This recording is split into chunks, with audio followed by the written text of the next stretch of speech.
Fundamental to our parole system is whether or not we believe in human capacity to change. Men and women who have been convicted and who are doing time for very serious offenses really do a lot of work to transform themselves. And it is their hope that those around them see that, acknowledge that, and recognize that the offenses that they committed, sometimes decades in the past, really became a springboard to a different trajectory in their lives.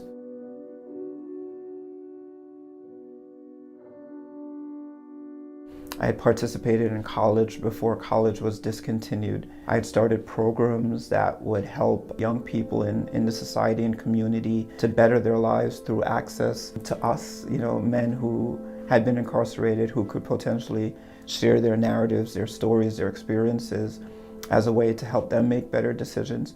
So I felt really good about my chances of parole.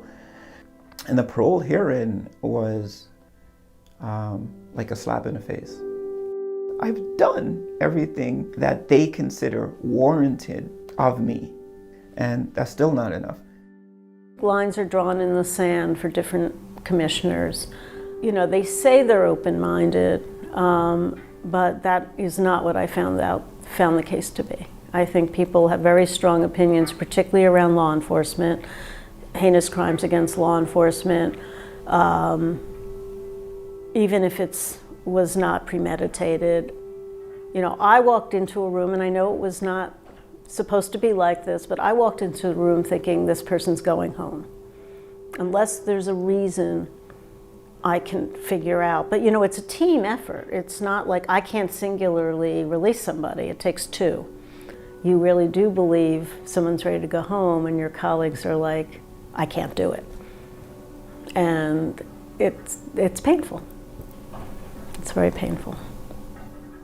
If you see someone in front of you who have done all of the things that the system has asked of them and have even gone beyond that, and even those individuals don't make their board appearances and get to go home to their families, it becomes very hard to incentivize for people to do well in prison.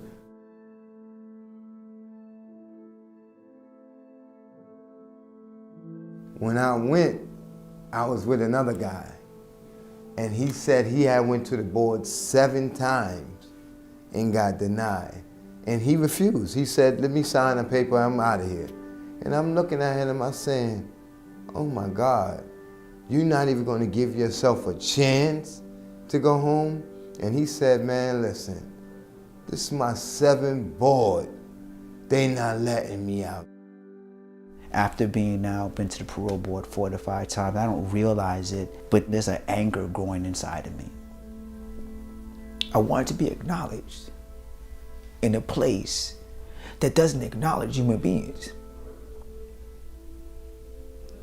I wanted to feel like people see what I've been doing and that I can make a contribution.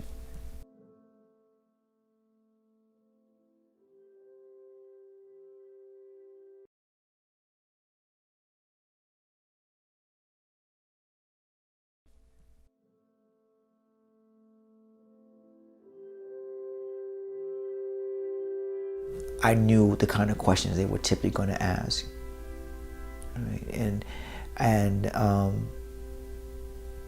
I think during that time period where I started getting resentful of the parole board process, I was very mechanical about my answers. So this time I went into it, determined to create a discussion. If I wanted to be accessible or open to people, and I think a lot of times at one point I thought the openness simply meant me being vulnerable, right? But it also means just being open to have a true dialogue, a true exchange, right? And I went in there with that attitude. And surprisingly enough, it was received. I like to believe that's what changed the outcome.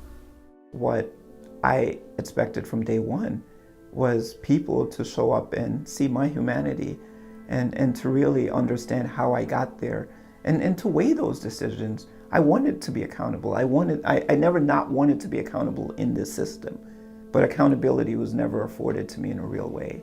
The system never gave me any guidance. It never gave me any type of like blueprint towards what I could do to better myself. I didn't care that they denied me 3 times.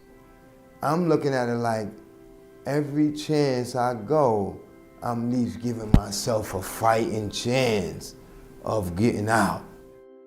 When I received the decision, that was like the most emotional part for me, because when you got the time that I had and did what, went through what I went through all these years and lost family members and finally getting a chance to be a free man again, it was unbelievable, very emotional.